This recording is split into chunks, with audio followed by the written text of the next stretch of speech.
সুপ্রিয় শিক্ষার্থীবৃন্দ, তোমরা কেমন আছো? আশা করছি তোমরা ভালো আছো এবং সুস্থ আছো। বাসায় কি পড়াশোনা করছো? একটা কথা মনে রেখো, পড়াশোনা ফাঁকি দেওয়া মানে নিজেকে ফাঁকি দেওয়া। সুতরাং পড়াশোনা করাটাই কিন্তু বুদ্ধিমানের কাজ। চলো এবার পড়াশোনার কথায় যাই। আমরা গত ক্লাসে তোমাদের নিয়েছিলাম আমি পরিকল্পনা। আজকে পড়াবো সিদ্ধান্ত গ্রহণ। চলো তাহলে ক্লাসে চলে যাই। অনলাইন ক্লাসে তোমাদেরকে স্বাগতম। প্রথমে আমার পরিচয় দিয়ে দিই। আমি মারিয়া মুস্তফা, প্রভাষক, ব্যবস্থাপনা বিভাগ, সরকারি বাংলা কলেজ, ঢাকা। তোমাদের আজকে পড়াবো তোমাদের বইয়ের ৩য় অধ্যায় পরিকল্পনা প্রণয়ন এবং সিদ্ধান্ত গ্রহণটা নিয়ে আজকে আমরা পড়ব। চলো প্রথমে জানি সিদ্ধান্ত গ্রহণ কী। তোমরা জানো যে এটা খুব সহজ একটা ব্যাপার, আবার বলতে গেলে খুব কঠিন একটা ব্যাপার। আমরা প্রতি মুহূর্তেই কিন্তু আমরা নিজের জেনে বা না জেনে কিন্তু সিদ্ধান্ত নিয়ে থাকি, কিন্তু এটা কিন্তু তেমন কোনো ফেলনা বিষয় না, এটা খুব গুরুত্বপূর্ণ একটা বিষয়। তোমাদের বইয়ে এই জন্যই কিন্তু এই চ্যাপ্টারটা ইনক্লুড করা হয়েছে। আজকে আমরা এই সিদ্ধান্ত গ্রহণ নিয়েই ডিটেইলি আলোচনা করব। তোমাদের মনে হতে পারে যে খুব সহজ জিনিসটা আমরা জানি, না, এখানেও কিছু কারিশমা রয়েছে। সিদ্ধান্ত গ্রহণ ভুল হলে কিন্তু সমস্যা আর অন্ত থাকে না, তাই না? আমরা যেমন ধরো এখানে আমরা প্রতি মুহূর্তে কিন্তু সিদ্ধান্ত নিয়ে থাকি। সাপোজ ধরো তুমি এক জায়গায় যাবে, তুমি বাসে যাবে, বিমানে যাবে না ট্রেনে যাবে, তোমাকে সিদ্ধান্ত নিতে হবে, তাই না? এই যে আমাদের মারা রান্না করে, পরের দিন কী রান্না হবে, মেনু কী থাকবে, সেই অনুযায়ী বাজার করার ব্যাপারটাও একটা থাকে, তাই না? এই জন্য দেখা যাচ্ছে যে আমাদের মারা কিন্তু আগের রাতেই ডিসিশন নিয়ে নেয় পরের দিন কী কী রান্না করবেন, যেটা আমরা জানতেও পারি না। খুব সহজেই রেডিমেড খাবার দুপুরে টেবিলে পেয়ে যাই, কিন্তু এর পিছনে যে কিছু এফোর্টস রয়েছে, তোমাদের বাবা বাজার করে, তোমাদের মা সেটা রান্না করে, এই ব্যাপারগুলো টোটালি কিন্তু সিদ্ধান্ত গ্রহণের মধ্যেই জড়িত। হ্যাঁ, আরও একটা এক্সাম্পল দিতে পারি। যেমন ধরো তোমরা সাপোজ ধরো মিস সামান্তা কিছু বেতন পেয়েছে, সে এই টাকা দিয়ে কী করবে? সে জমাবে নাকি খুব গুরুত্বপূর্ণ একটা কাজে খরচ করবে? এটাও কিন্তু তার ব্যক্তিগত সিদ্ধান্তের মধ্যে পড়ছে, তাই না? এখন আসি ব্যবসার ক্ষেত্রে। বিক্রয় বৃদ্ধির জন্য কেউ কেউ চায় যে মূল্য ছাড় দিতে বা কিছু গিফট দিতে, সাথে কিছু জিনিস ফ্রি। এই জিনিসগুলো কিন্তু সিদ্ধান্তের ব্যাপার। এই ছোটোখাটো বিষয় কিন্তু অনেক বড় ভূমিকা রাখে সিদ্ধান্ত ক্ষেত্রে। দেখা যাচ্ছে যে এই জন্য আমরা স্বল্পমেয়াদী কোনো কর্মসূচিও নিতে পারি, এগুলো কিন্তু সিদ্ধান্তের মধ্যে পড়ে। এখন আসি আমরা বইয়ের ভাষায়। বইয়ে কী আছে? যে কোনো সমস্যার সমাধান বা কর্মপন্থা গ্রহণে একাধিক উপায় বা বিকল্প থেকে সর্বোত্তম বিকল্প বাছাইকেই সিদ্ধান্ত গ্রহণ বলা হয়। তাহলে আমরা কি বুঝছি? আমরা বুঝছি যে অনেকগুলো যদি বিকল্প আমরা বের করি, সেখান থেকে আমাকে বেস্ট, সবচেয়ে যেটা উপযোগী সেটা আমাকে বেছে নিতে হবে। আদারওয়াইজ আমি যদি অক্ষম হয়ে বেছে নেওয়ার ক্ষেত্রে, সেক্ষেত্রে কিন্তু আমার ব্যবসায় ক্ষতি হবে। প্রফিট তো আশা করাই যায় না, আমার হ্যারাসমেন্টেরও কোনো অন্ত থাকবে না। এখানে আরেকটা ব্যাপার বলা যায়, যেমন ধরো মোটর গাড়ি টায়ার নষ্ট হয়েছে। এখানে সিদ্ধান্তের ব্যাপারটা কি আসছে যে তোমাকে টায়ার বদলাতে হবে। এখন মোটর গাড়ির টায়ার নষ্ট হয়েছে, তোমাকে টায়ার বদলাতে হবে। অবভিয়াসলি এটা তো সিদ্ধান্ত নয়। এটাকে কি সিদ্ধান্ত বলা যায়? এটাকে বলা যায় না।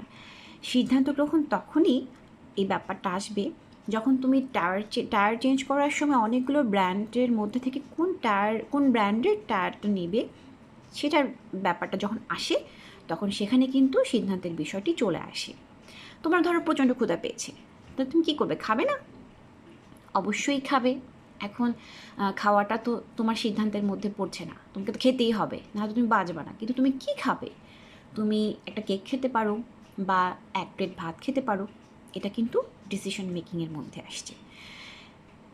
এবং দেখো, মজার ব্যাপার হচ্ছে, তোমাদের আমি পড়িয়েছিলাম প্রথম ক্লাসে পরিকল্পনা গ্রহণ। এই পরিকল্পনা নিয়ে বেশ কয়েকটা ক্লাস নিয়েছি। এখন আসছে সিদ্ধান্ত গ্রহণ।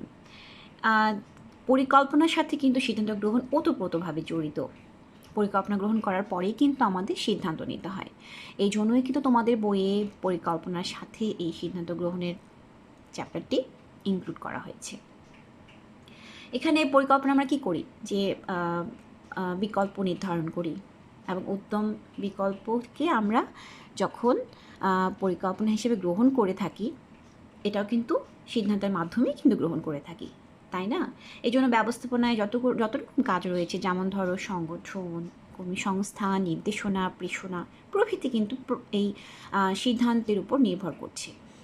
সফলতাটা সিদ্ধান্তের উপর নির্ভর করছে। সুতরাং বলাই যায় ব্যবস্থাপনার মৌল কাজই হলো সিদ্ধান্ত গ্রহণ। তোমাদের আশা করি ব্যাপারটা ক্লিয়ার হয়েছে। হ্যাঁ, এরপরে টপিকস আমরা যাই। সিদ্ধান্ত গ্রহণের প্রয়োজনীয়তা। সিদ্ধান্ত গ্রহণের প্রয়োজনীয়তা বলে শেষ করা যাবে না। অনেকগুলো কারণেই আমাদের সিদ্ধান্ত নিতে হয়। সিদ্ধান্ত গ্রহণের কারণে কী হয়? প্রথমেই হয় সিদ্ধান্ত গ্রহণ যে কোনো প্রক্রিয়াকে গতিশীল রাখে, স্থবির করে দেয় না। যখন তুমি কোনো ডিসিশনে চলে আসো তখনই কিন্তু সেটা সচল হয়ে যায়, তাই না?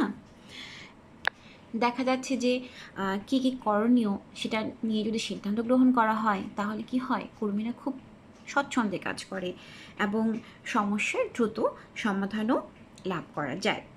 তাছাড়া যেটা হয় যে উত্তম বিকল্প বাছাই, যেটা আমরা যে সিদ্ধান্তের কারণে যেটা খুব সহজ হয়ে যায় আমাদের কাছে, যে উত্তম বিকল্প বাছাইটা আমরা সিদ্ধান্তের মাধ্যমে কিন্তু নিয়ে থাকি। আরেকটা হচ্ছে কর্মী নিয়োগ। এখন এই কর্মী নিয়োগ প্রক্রিয়ায় কোন উৎস থেকে কর্মী নিয়োগ করা হবে, তারপরে হচ্ছে জনশক্তি, তাদের বাছাই প্রক্রিয়া কী হবে, কোন ক্ষেত্রে প্রশিক্ষণ দিতে হবে, এই সব কিছুই কিন্তু সিদ্ধান্তের মধ্যে পড়ছে। এরপর আসছে নির্দেশনা। অ্যাকচুয়ালি আমাদের ব্যবস্থাপনার যতগুলো কাজ রয়েছে সবগুলোতে কিন্তু সিদ্ধান্ত গ্রহণ খুব দরকার। নির্দেশনার ক্ষেত্রে নির্দেশনা কী হবে, তত্ত্বাবধানের ক্ষেত্রে কোন কোন পদ্ধতি ব্যবহৃত হবে, এক্ষেত্রেও কিন্তু ঊর্ধ্বতন কর্মকর্তাদের সিদ্ধান্ত নিতে হয়। এছাড়া রয়েছে প্রেষণা, তারপরে হচ্ছে সমন্বয় সাধন। প্রেষণাতে কিন্তু সিদ্ধান্ত নিতে হয় তুমি কীভাবে প্রেষিত করবে। সমন্বয় সাধনের ক্ষেত্রে তোমাকে সিদ্ধান্ত নিতে হয় কীভাবে তুমি সমন্বয় সাধন করবে। আরেকটা কারণে হচ্ছে নিয়ন্ত্রণে কিন্তু আমাদের সিদ্ধান্ত গ্রহণ খুব জরুরি। তুমি খুব কড়াভাবে নিয়ন্ত্রিত করবে নাকি একটু শিথিলভাবে নিয়ন্ত্রিত করবে, এগুলো কিন্তু খুব জরুরি। উৎপাদনের ক্ষেত্রে সিদ্ধান্ত নিতে হয় আমাদেরকে। তাছাড়া বিপণনের ক্ষেত্রে সিদ্ধান্ত নিতে হয়, অর্থ সংস্থানের ক্ষেত্রে সিদ্ধান্ত নিতে হয়, আমাদের জনশক্তির কাজও সিদ্ধান্ত নিতে হয়। তারপরে হচ্ছে মেইন যেটা হচ্ছে অর্থনীতিতে দেখা যাচ্ছে যে কি পরিমাণে উৎপাদন করতে হবে, কি উৎপাদন করতে হবে এবং মূল্য নির্ধারণ কীভাবে হবে, এই সবগুলো বিষয় কিন্তু সিদ্ধান্তের উপর নির্ভরশীল। অর্থাৎ ব্যক্তি এবং প্রাতিষ্ঠানিক যে কোনো কর্মকাণ্ড গ্রহণ এবং বাস্তবায়নে সিদ্ধান্ত গ্রহণ একান্ত আবশ্যক। এই হলো সিদ্ধান্ত গ্রহণের প্রয়োজনীয়তা। এরপরে টপিক্সে আসি আমরা, সিদ্ধান্ত গ্রহণ প্রক্রিয়া। আমরা জানলাম সিদ্ধান্ত গ্রহণ কীভাবে, কেন সিদ্ধান্ত গ্রহণ করতে হয়। এখন আমরা জানব প্রসেসটা। এরও কিছু প্রসেস রয়েছে। প্রথমে যে প্রসেসটা হলো আমরা আসছি, সেটা হচ্ছে যে সমস্যা চিহ্নিতকরণ ও সংজ্ঞায়িতকরণ। আসলে একটা কথা আছে যে if you define the problem, you are solving the half problem. অর্থাৎ তুমি যদি কোনো পরিকল্পনাকে সংজ্ঞায়িত করতে পারো, তোমার সমস্যার কিন্তু অর্ধেকটাই সমাধান হয়ে যায়। এই সংজ্ঞায়িত করাটাই কিন্তু খুব জরুরি বিষয় এবং কঠিনও। সুতরাং আমাদেরকে প্রথমে কি করতে হবে, সমস্যা চিহ্নিতকরণ করতে হবে এবং সংজ্ঞায়িতকরণ করতে হবে। প্রথমে বলে রাখি, সিদ্ধান্ত গ্রহণ প্রক্রিয়া কিন্তু একটা ধারাবাহিক প্রক্রিয়া। এটা one kind of step by step আমাদেরকে এটা নিয়ে আমাদেরকে সিদ্ধান্ত গ্রহণ করতে হয়। এখানকার প্রথম স্টেপ হচ্ছে সমস্যা চিহ্নিতকরণ এবং সংজ্ঞায়িতকরণ। যখনই তুমি কোনো সমস্যার প্রকৃতি নির্ধারণ করতে পারবে এবং করণীয় নির্ধারণে আবশ্যকতা দেখা দিবে তখনই কিন্তু তোমাকে সিদ্ধান্তের মধ্যে আসতে হবে। ঠিক আছে, এরপরে আসছি অগ্রাধিকার নির্ধারণ, ডিটারমিনেশন অফ প্রায়োরিটি। এখন তুমি প্রথমে কি করলে, সমস্যা চিহ্নিতকরণ করলে এবং সংজ্ঞায়িত করলে। এখন তোমাকে যেটা করতে হবে, তোমার প্রায়োরিটি কী সেটা বের করতে হবে। সমস্যার পরিমাণ একাধিক হলে এবং সবগুলো একসাথে সমাধান সম্ভব না হলে কোনটি আগে এবং কোনটি পরে করা হবে এই বিষয়ে কিন্তু নির্ধারণ করতে হবে, এবং এটাকেই বলা হচ্ছে অগ্রাধিকার নির্ধারণ। এ ধরনের ক্ষেত্রে প্রথমে কোন বিষয়ে সিদ্ধান্ত গ্রহণ বা করণীয় নির্ধারণ করতে হবে এবং এরপর পরস্পর কী হবে তাও ঠিক করার প্রয়োজন। এরপরের পরম্পরা কী হবে তাও ঠিক করা প্রয়োজন। ধরা যাক, আমি একটা এক্সাম্পল দিই, যে মেশিন আর কাজ করছে না, ধরো, হ্যাঁ, এখানে কি হয়, কি করতে হবে, পুনঃস্থাপন করতে হবে, তাই না? এদিকে আরেকটা প্রবলেম দেখা দিয়েছে, সেটা হচ্ছে বিল্ডিং সম্প্রসারণের কাজও চলছে, সেটাও কিন্তু চালানো দরকার। আরেকটা প্রবলেম, কাঁচামাল সরবরাহকারীদের অগ্রিম দিতে হবে। এখন এই তিনটা প্রবলেম যখন একসাথে অ্যারাইজ করে তখন তোমাকে সিদ্ধান্ত নিতে হবে যে কোনটি তোমাকে আগে করতে হবে। যেহেতু এখানে কোনোটিই বাদ দেওয়া যাচ্ছে না, তাই তোমাকে ফান্ড বিবেচনা করতে হবে। ফান্ড বিবেচনা করে তোমাকে সেই ক্ষেত্রে অগ্রাধিকার নির্ধারণ করতে হবে। অন্যথায় কম গুরুত্বপূর্ণ বিষয়ে সিদ্ধান্ত নিয়ে এগিয়ে গেলে তারপরে সমস্যার কারণ হতে পারে। সুতরাং এটা হচ্ছে, এই পয়েন্টটা হচ্ছে অগ্রাধিকার নির্ধারণের এলাবোরেশন। ঠিক আছে, যেটা আমি বললাম একটু আগে। তারপর হচ্ছে তথ্য এবং উপাত্ত সংগ্রহ, collection of data and information. আসলে কোনো বিষয় প্রকৃত অবস্থা, জ্ঞান, বিষয় বা সংবাদকে কী বলে? তথ্য বলে। একটা কথা আছে যে একটা জাতিকে যদি সঠিক তথ্য এবং খাদ্য সরবরাহ করা যায়, সেই জাতি অনেক দিন খুব ভালোভাবে সার্ভাইভ করে। সুতরাং তথ্যর গুরুত্ব সবসময় বেশি। এখন তুমি যদি ভুল তথ্য পাও, সেক্ষেত্রে কিন্তু তোমার সিদ্ধান্তের ক্ষেত্রে সিদ্ধান্ত ভুল হতে পারে, এবং এক্ষেত্রে দেখা যাচ্ছে যে তোমার সম্পূর্ণ পরিকল্পনাটাই ভণ্ডুর হতে পারে। সুতরাং সঠিক তথ্যের গুরুত্ব সবসময় বেশি। ভুল তথ্য অনেক বড় সমস্যার কারণ হতে পারে। এরপর আসছে তো বিকল্পসমূহ উদ্ভাবন। অনুমিত অবস্থার আলোকে সমস্যা সমাধানের সম্ভাব্য উপায়সমূহ দাঁড় করানোর কাজকেই বিকল্প উদ্ভাবন বলে। এখন সিদ্ধান্ত গ্রহণে একজন ব্যবস্থাপককে সম্ভাব্য বিকল্পসমূহ কী হতে পারে তা উদ্ভাবন বা নির্দিষ্ট করতে হয়। ধরা যাক, একটি মেশিন পুনঃস্থাপন করতে হবে। তথ্য সংগ্রহ প্রক্রিয়ায় বিভিন্ন দেশে বিভিন্ন ব্র্যান্ডের মেশিনের দাম কেমন তা জানা গেছে। এক্ষেত্রে প্রতিষ্ঠান এই জন্য কী পরিমাণ অর্থ ব্যয় করতে রাজি আছে সে সম্পর্কেও ধারণা থাকতে হবে। এরপর উদ্ভাবিত বিকল্পগুলোর মধ্য থেকে প্রয়োজনে একটা সংক্ষিপ্ত শর্ট লিস্ট তৈরি করতে হবে। একজন ব্যক্তি অফিসের কাজে চট্টগ্রাম যাবেন, যাওয়ার বিকল্প কী হতে পারে তাও প্রথমে জানা থাকলে পরবর্তী সিদ্ধান্ত গ্রহণ সহজ হয়ে থাকে। সুতরাং তুমি এই প্রতিটা কাজ কীভাবে করবা, তোমাকে সব কিছুই কিন্তু ভেবে করতে হবে এবং সিদ্ধান্ত নিয়ে করতে হবে। তারপর হচ্ছে বিকল্পসমূহের মূল্যায়ন, জেনারেশন অফ অল্টারনেটিভস, অর্থাৎ ইভ্যালুয়েশন অফ অল্টারনেটিভস। দাঁড় করানো প্রতিটা বিকল্প উপায়ের সুবিধা অসুবিধার আলোকে কতটা গ্রহণযোগ্য তা বিবেচনা করার কাজকে কিন্তু বিকল্পসমূহ মূল্যায়ন বলে। এক্ষেত্রে প্রতিষ্ঠানের সামর্থ্য এবং সম্ভাবনা, দুর্বলতা ও ঝুঁকির দিকগুলো বিবেচনা করতে হয়। এবং লাস্ট পয়েন্ট হচ্ছে উত্তম বিকল্প গ্রহণ। এই যে আমরা আলোচনা করছি সিদ্ধান্ত গ্রহণ প্রক্রিয়া, প্রথমে বলেছি এটা স্টেপ বাই স্টেপ একটা প্রসেস, এবং এটা লাস্ট স্টেপ হচ্ছে 6 নম্বর পয়েন্ট, উত্তম বিকল্প গ্রহণ, চুজিং প্রপার অল্টারনেটিভস। এখন আমরা যে এতগুলো স্টেপ, প্রথম যে 5টা স্টেপ পার করে এসেছি, এখন 6 নম্বরে এসে কিন্তু আমাদেরকে উত্তম বিকল্প গ্রহণ করতে হবে। মূল্যায়নকৃত বিকল্প হতে প্রতিষ্ঠানের বাস্তবতা বিবেচনায় উত্তম বিকল্প বাছাইয়ের কাজকেই কিন্তু উত্তম বিকল্প বলে। দেখো, তোমাকে কিন্তু রিয়েলিস্টিক হতে হবে, তোমাকে প্রতিষ্ঠানের বাস্তবতা বিবেচনা করেই কিন্তু তোমাকে এই উত্তম বিকল্প গ্রহণ করতে হবে। এক্ষেত্রে ব্যবস্থাপককে অত্যন্ত বিচক্ষণতার সাথে বিকল্পগুলো দেখতে হয়, মূল্যায়নে কোনো বিকল্প উত্তম মনে হলেও অনেক সময় সামগ্রিক বিচারে তা প্রতিষ্ঠানের জন্য লাভজনক নাও হতে পারে। সাময়িকভাবে কোনো বিকল্প গ্রহণ লাভজনক মনে হলেও দীর্ঘমেয়াদে তা সমস্যার সৃষ্টি করতে পারে। সুতরাং খুবই খুবই খুবই কনসিয়াসলি এটা গ্রহণ করতে হবে, এই উত্তম বিকল্প গ্রহণ করতে হবে। হ্যাঁ, তো এই হলো সিদ্ধান্ত গ্রহণের মেইন 6টা স্টেপস।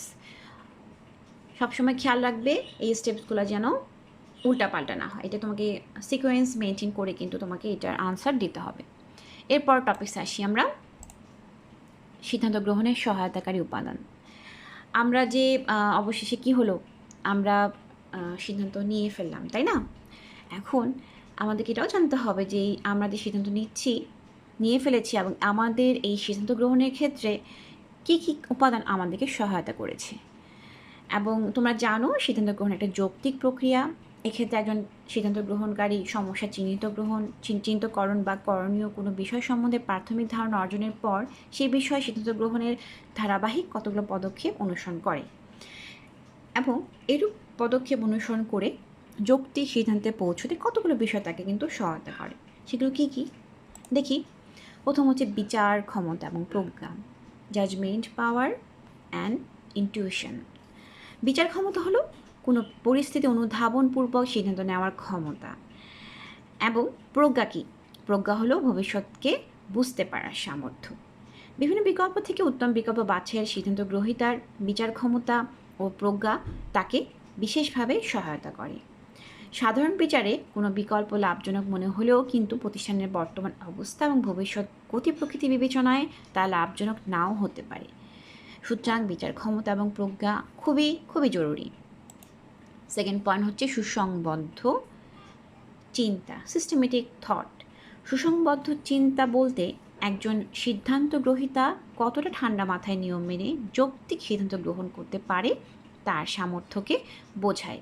অনেকেই থাকেন যারা কোনো বিষয়কে গুছিয়ে চিন্তা করতে পারেন না, অনেক বিষয় বুঝে ওঠার আগেই মতামত দিয়ে ফেলেন। প্রতিষ্ঠানের নিয়ম কানুনও অনেকে বুঝে উঠতে পারে না। সেক্ষেত্রে তাদের পক্ষে যৌক্তিক সিদ্ধান্ত দেওয়া অনেক ক্ষেত্রেই সম্ভব হয়ে ওঠে না। তাই সুসংবদ্ধ চিন্তা সিদ্ধান্ত গ্রহণে ব্যক্তিকে সহায়তা করে। এরপর আসছে অভিজ্ঞতা এবং নৈপুণ্য, এক্সপেরিয়েন্স অ্যান্ড স্কিল। তোমরা জানো এটা খুবই গুরুত্বপূর্ণ। সিদ্ধান্ত গ্রহণে ব্যক্তির অভিজ্ঞতা এবং নৈপুণ্য একটা বড় সহায়ক উপাদান।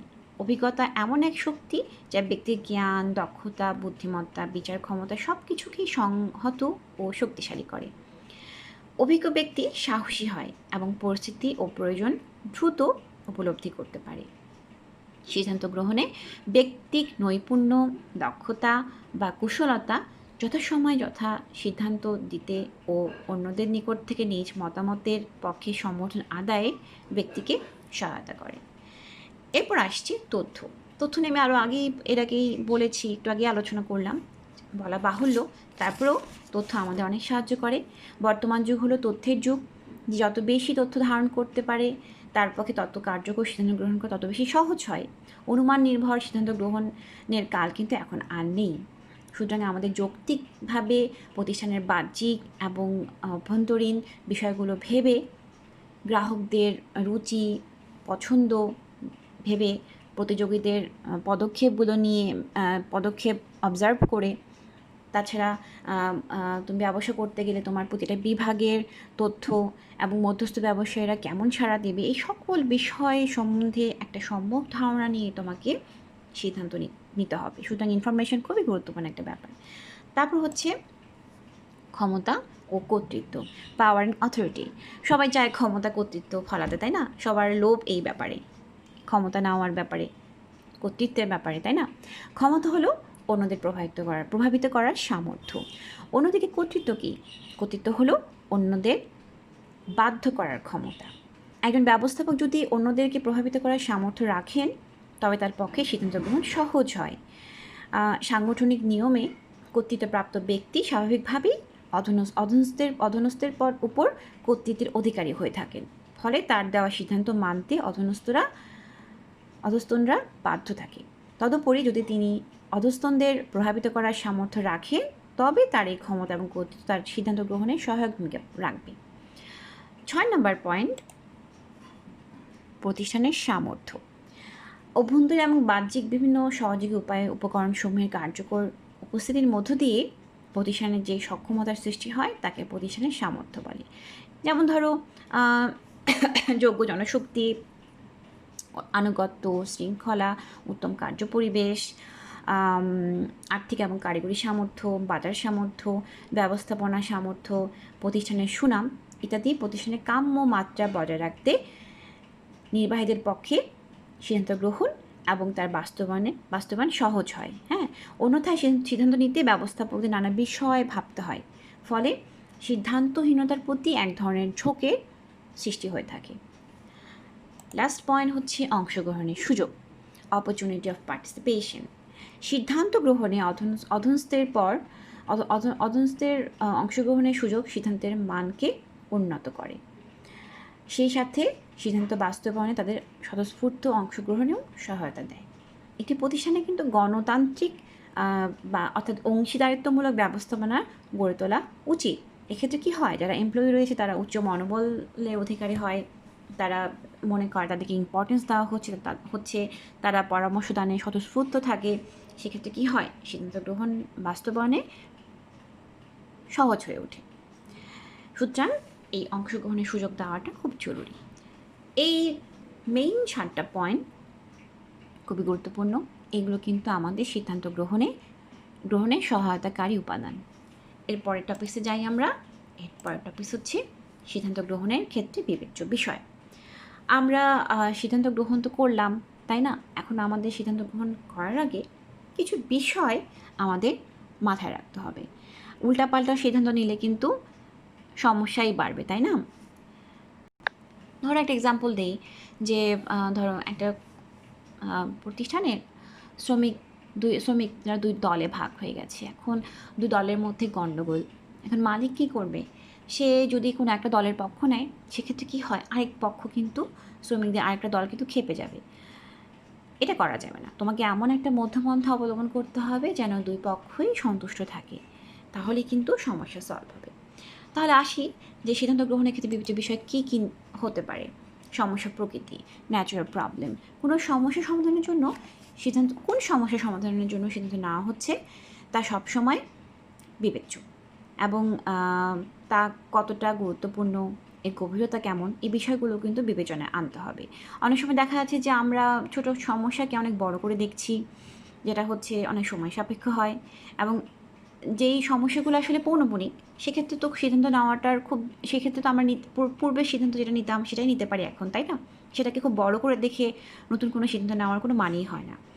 তাই যে সহজ সিদ্ধান্তগুলো আমরা ইজিলি নিতে পারি, যেগুলো বড় সিদ্ধান্ত, যেমন ধরো যে শ্রমিক অসন্তোষ, কারখানা পুড়ে যাওয়া, অন্য কোম্পানির সাথে একীভূত হওয়া, এই বড় সমস্যাগুলোর ক্ষেত্রে অনেক ভেবেচিন্তে সিদ্ধান্ত নিতে হয়। সুতরাং সমস্যা প্রকৃতি খুব গুরুত্বপূর্ণ একটা ব্যাপার। নাম্বার 2 হচ্ছে ভবিষ্যৎ অবস্থা, ফিউচার কন্ডিশন। সিদ্ধান্ত গ্রহণকালে ভবিষ্যৎ অবস্থা কী দাঁড়াবে তাও বিশেষভাবে বিবেচ্য। কাঁচামালের দাম কমেছে বলে একটা প্রতিষ্ঠান যদি অনেকগুলো কাঁচামাল নিয়ে মজুত করে রাখে, এবং যদি দেখা যায় যে বাজারে পণ্যের চাহিদা এই সময় কম থাকবে বিধায় বেশি পরিমাণ কাঁচামাল কিনলে তা অব্যবহৃত অবস্থায় গুদামে পড়ে থাকবে। এতে পুঁজি আটকে থাকার এবং কাঁচামাল নষ্ট হওয়ার ঝুঁকি সৃষ্টি হয়। সুতরাং ভবিষ্যৎ অবস্থায় ভেবেই কিন্তু সিদ্ধান্ত নেওয়াটা খুব জরুরি। তারপর হচ্ছে প্রাপ্ত তথ্য সবসময় গুরুত্বপূর্ণ ব্যাপার, তাই না? দেখা যায় তুমি কাঁচামাল একজনের কাছ থেকে নিলে, র ম্যাটেরিয়ালস কম দামে নিলে, পরে খোঁজ নিয়ে দেখলে যে এর চেয়েও কম দামে আরেক পক্ষ তোমাকে দিতে রাজি আছে, সেক্ষেত্রে কী হলো, তোমার লস হলো না? সুতরাং প্রাপ্ত তথ্য খুবই গুরুত্বপূর্ণ। তোমাকে সব দিক বিবেচনা করে সব তথ্য নিয়ে তোমাকে ডিসিশনস নিতে হবে। তারপর হচ্ছে সিদ্ধান্ত, লক্ষ্য। এখন অনেক সময় বিশেষ লক্ষ্য সামনে রেখে কিন্তু সিদ্ধান্ত নেওয়া হয়। সেক্ষেত্রে সিদ্ধান্তের লক্ষ্যকে যথার্থভাবে বুঝে নিয়ে সে অনুযায়ী সিদ্ধান্ত গ্রহণ করে এগোনোর প্রয়োজন পড়ে। ধরা যাক কর্মচারীদের নতুন বেতন স্কেল দেওয়া হয়েছে। এরূপ সিদ্ধান্ত নেওয়ার ক্ষেত্রে লক্ষ্য হতে পারে প্রতিষ্ঠানের সামর্থ্যের মধ্যে বেতন ভাতা বৃদ্ধি করা, এবং জনশক্তিও তাতে কী হবে, সন্তুষ্ট হবে। এক্ষেত্রে সিদ্ধান্ত নিতে শ্রমিক কর্মচারীদের সাথে ঊর্ধ্বতনে যত মত বিনিময় হতে পারে, করা দরকার তা করতে হবে। এবং এক্ষেত্রে দেখা যাচ্ছে যে কমিটিতে কর্মচারীদের প্রতিনিধি নির্বাচন করা যেতে পারে, এবং এখানে যদি পার্টিসিপেটিভ একটা ম্যানেজমেন্ট থাকে তাহলে কিন্তু সবাই সন্তুষ্ট থাকে। সুতরাং সিদ্ধান্তের লক্ষ্যটা খুব গুরুত্বপূর্ণ বিষয়। এবং এক্ষেত্রে যেটা হচ্ছে যে নতুন কোনো অভিযোগ কিন্তু সেক্ষেত্রে আসবে না, তাই না? তারপর হচ্ছে সহযোগিতার মাত্রা, ডিগ্রি অফ কোঅপারেশন। অবশ্যই সহযোগিতা সবসময় গুরুত্বপূর্ণ এবং সিদ্ধান্ত গ্রহণকালে সিদ্ধান্ত বাস্তবায়নকারী পক্ষসমূহের সহযোগিতা কেমন পাওয়া যাবে সে বিষয়টাও কিন্তু বিবেচনা রাখা আবশ্যক। প্রতিষ্ঠানে যারা এমপ্লয়ি তারা যদি ঊর্ধ্বতন কর্মকর্তাদের সাহায্য না করে সেক্ষেত্রে কিন্তু সিদ্ধান্ত গ্রহণ করেও তা ফলানো যাবে না, তা দেখা যাচ্ছে যে খুব ফ্রুটফুল হবে না। এবং এক্ষেত্রে যেটা করা যেতে পারে যে অংশীদারিত্বমূলক ব্যবস্থাপনা তৈরি করা যেতে পারে, সেক্ষেত্রে সহযোগিতার মাত্রাটা কিন্তু বৃদ্ধি পাবে। তারপর হচ্ছে প্রাপ্তব্য সময়। অবশ্যই এটা গুরুত্বপূর্ণ সময়, যথাসময় যদি সিদ্ধান্ত তুমি না নাও সেক্ষেত্রে তোমার ডিলে করে সিদ্ধান্ত নিলে লাভ হবে না। তোমার প্রবলেমটা সঠিক সময়ে তোমাকে সিদ্ধান্ত নিতে হবে। পরে দেখা যাচ্ছে যে তুমি ওই সিদ্ধান্ত নিলে বাট তখন সেটার প্রয়োজনীয়তাই পড়লো না, তুমি জাস্ট শ্রমটা দিয়ে সিদ্ধান্ত নিলে, তোমার কোনো লাভ হবে না। সুতরাং রিসিভেবল টাইমটা খুব গুরুত্বপূর্ণ একটা বিষয়। এক্ষেত্রে তোমাকে শর্ট বিশ্লেষণ করতে হবে এবং হচ্ছে যে কত সময়ের মধ্যে সিদ্ধান্ত নিলে তোমার বেশি তুমি উপকৃত হবে, এগুলো কিন্তু মাথায় রেখে তোমাকে এই ডিসিশনস মেকিংটা নিতে হবে। এই হলো টোটাল 6টা মেইন পয়েন্ট তোমাদের সিদ্ধান্ত গ্রহণের ক্ষেত্রে যে বিবেচ্য বিষয়গুলো রয়েছে। এই মেইন 6টা পয়েন্টই হলো মেইন বিষয়। এই 6টা পয়েন্ট আমাদের বিবেচনা করে কিন্তু সিদ্ধান্ত নিতে হবে। এরপর আসি সিদ্ধান্ত গ্রহণ এবং বাস্তবায়নের সমস্যার ক্ষেত্রে। সিদ্ধান্ত গ্রহণও কিন্তু অনেক সমস্যা হতে পারে এবং বাস্তবায়নের সমস্যা হতে পারে। মেইনলি সাধারণত আমরা জানি যে এটা হায়ার লেভেল অথরিটির কাজ, তারা যদি অযোগ্য হয় এবং অক্ষম থাকে সেক্ষেত্রে কিন্তু সিদ্ধান্ত গ্রহণে এবং বাস্তবায়নের সমস্যা দেখা দেয়। তো মেইন যেটা হচ্ছে যে অসম্পূর্ণ তথ্য, যেটা আমি একটু আগে আলোচনা করেছিলাম যে তথ্য ভুল পেলে আমাদের সব কিছুই ভণ্ডুর হয়ে যাবে। আমাদের ডিসিশনস যতই আমরা খুব ভেবে চিন্তে নেই না কেন, তুমি বেশি দূর আগাতে পারবে না। ঠিক আছে, দেখা যাচ্ছে তোমার জাস্ট সময় এবং অর্থ ব্যয় হচ্ছে কিন্তু তোমার ফলাফলও তুমি পজিটিভলি পাচ্ছ না। আরেকটা প্রবলেম হচ্ছে সমস্যা এবং বিকল্প সময়ের অসঠিক শনাক্তকরণ। আমরা যদি সমস্যার লক্ষণকে সমস্যা হিসেবে চিহ্নিত করি সেক্ষেত্রে কিন্তু প্রকৃত সমস্যা অনাবিষ্কৃত থেকে যায়। তাই ভুল বা অসঠিক সমস্যার চিহ্নিতকরণ থেকে সঠিক সমাধান পাওয়া সম্ভব নয়, যে কারণে সিদ্ধান্ত নিতে ব্যবস্থাপকদের সমস্যাকে যথাযথভাবে চিহ্নিত করা যেমনই গুরুত্বপূর্ণ তেমনই সতর্কতার সাথে বিকল্প সময় নির্ধারণ ও মূল্যায়নও কিন্তু খুবই গুরুত্বপূর্ণ। এরপর হচ্ছে পক্ষপাতমূলক ঝোঁক।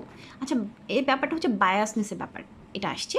তুমি যদি তোমার খুব কাছের কোনো রিলেটিভসকে বা পছন্দের লোকদের নিয়ে তুমি তোমার প্রতিষ্ঠান ভরিয়ে ফেলো তাহলে কি হবে, তারা দেখা যাচ্ছে যে খুব ভালো কিছু করতে পারবে না, তাদের দক্ষতা কম এবং সেক্ষেত্রে শ্রমিকরা অসন্তুষ্ট হবে। হ্যাঁ, সেক্ষেত্রে তারা কনফিডেন্স পাবে না এবং তোমার সিদ্ধান্ত সেখানে বাস্তবায়ন করা খুব কঠিন হয়ে পড়বে।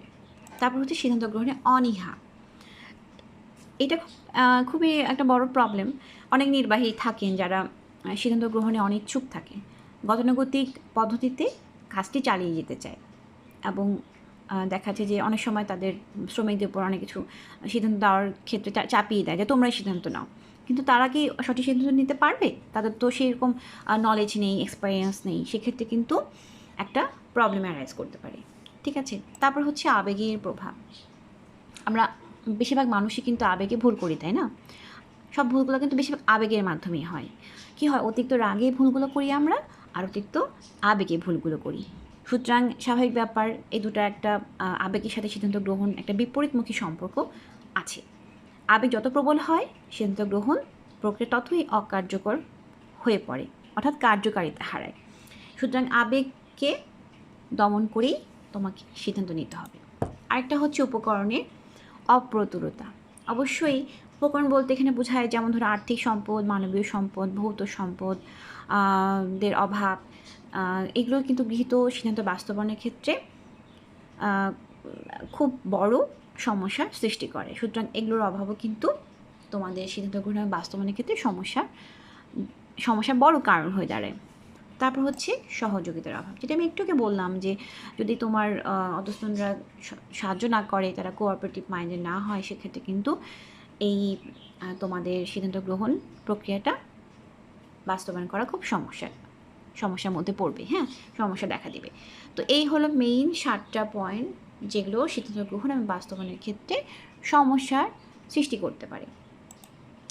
এবার আসি লাস্ট পয়েন্ট, তোমাদের বইয়ের লাস্ট টপিক, সেটা হচ্ছে যে সিদ্ধান্ত গ্রহণ এবং বাস্তবায়নে উদ্ভূত সমস্যার সমাধানের উপায়।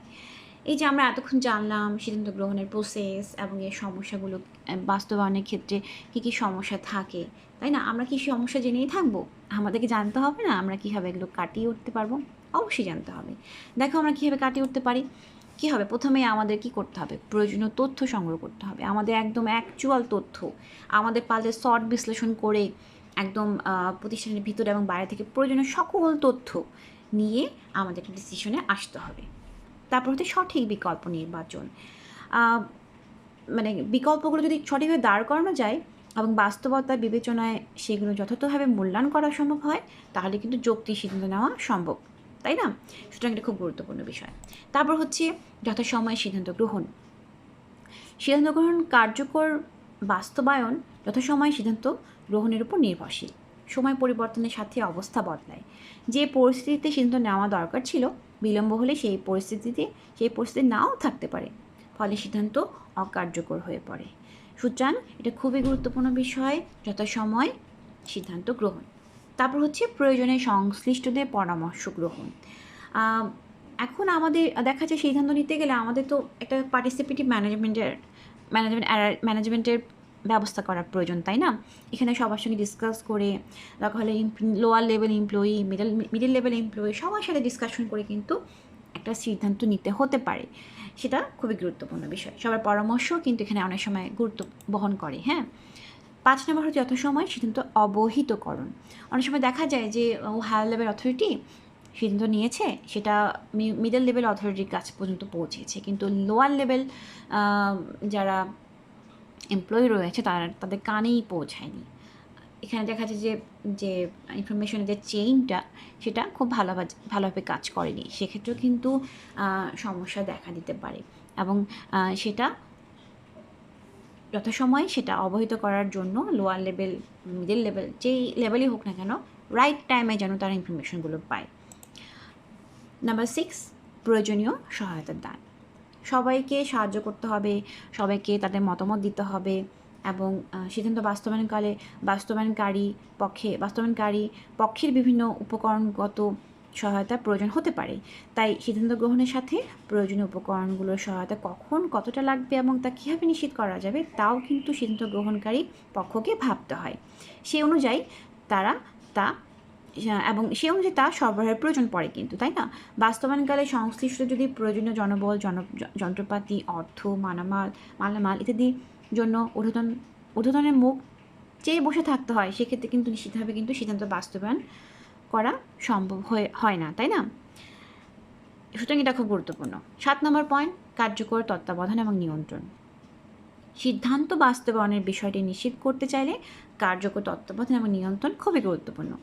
সিদ্ধান্ত জানানোর পর ঊর্ধ্বতন যদি তার বাস্তবায়নের অগ্রগতি বিষয়ে খোঁজখবর না নেয় এবং বাস্তবায়নকালে কোনো ভুল ত্রুটি হচ্ছে কি না তা না দেখে, তবে সিদ্ধান্ত বাস্তবায়ন সংশ্লিষ্টদের প্রতিষ্ঠার ঘাটতি লক্ষ্য করা যায়। সেক্ষেত্রে সিদ্ধান্ত বাস্তবায়ন সময় সাপেক্ষ হয়ে পড়ে এবং সেটা দেখা যাচ্ছে যে তার কার্যকারিতা হারায় ফেলে।